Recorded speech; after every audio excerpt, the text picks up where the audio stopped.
ഗ്രാമിക ന്യൂസിലേക്ക് സ്വാഗതം. CPIയുടെയും കിസാൻ സഭയുടെയും ആദ്യകാല നേതാവും പിണറായി ഗ്രാമപഞ്ചായത്ത് മുൻ പ്രസിഡന്റുമായ പി നാണുവിന്റെ സ്മരണാർത്ഥം പാറപ്പുറത്ത് നിർമ്മിച്ച പി നാണു സ്മാരക മന്ദിരം മെയ് 12 വൈകുന്നേരം 5 മണിക്ക് CPI സംസ്ഥാന സെക്രട്ടറി ബിനോയ് വിശ്വം MP ഉദ്ഘാടനം ചെയ്യുമെന്ന് സംഘാടകർ തലശ്ശേരിയിൽ നടത്തിയ വാർത്താസമ്മേളനത്തിൽ അറിയിച്ചു. CPI ജില്ലാ സെക്രട്ടറി CP സന്തോഷ് കുമാർ അധ്യക്ഷനാകും. വിവേകാനന്ദ വായനശാല പുനഃസ്ഥാപന ഉദ്ഘാടനം CPI ദേശീയ എക്സിക്യൂട്ടീവ് അംഗം പി സന്തോഷ് കുമാർ MP നിർവഹിക്കുമെന്നും സംഘാടകർ അറിയിച്ചു.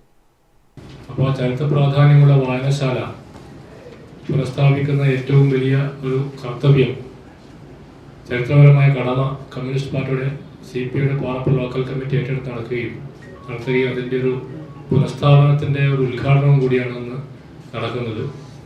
ആ വിവേകാനന്ദ വായനശാല പുനഃസ്ഥാപന ഉദ്ഘാടനം നടത്തുന്നത് CPIയുടെ ദേശീയ എക്സിക്യൂട്ടീവ് അംഗം സഖാവ് പി സന്തോഷ് കുമാർ MP ആണ്. ചടങ്ങിൽ കമ്മ്യൂണിസ്റ്റ് പാർട്ടിയുടെ ജില്ലാ സെക്രട്ടറി CP സന്തോഷ് കുമാർ അധ്യക്ഷത വഹിക്കും.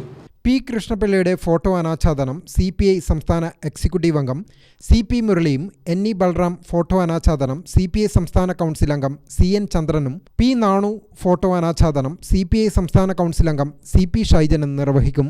ലൈബ്രറിയിലേക്കുള്ള പുസ്തകങ്ങൾ CPI ജില്ലാ അസിസ്റ്റന്റ് സെക്രട്ടറി A പ്രദീപൻ ഏറ്റുവാങ്ങും.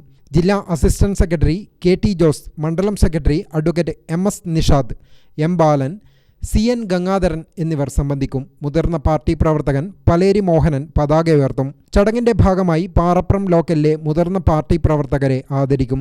പാറപ്പുറം local secretary M Mahesh Kumar, വായനശാല പ്രസിഡന്റ് P പ്രമീള എന്നിവർ സംബന്ധിക്കും. Advocate MS Nishad, M Mahesh Kumar, P Prameela, Paleri Mohanan, Ponnyam Krishnan എന്നിവർ വാർത്താസമ്മേളനത്തിൽ പങ്കെടുത്തു. ഗ്രാമിക ന്യൂസ്, തലശ്ശേരി.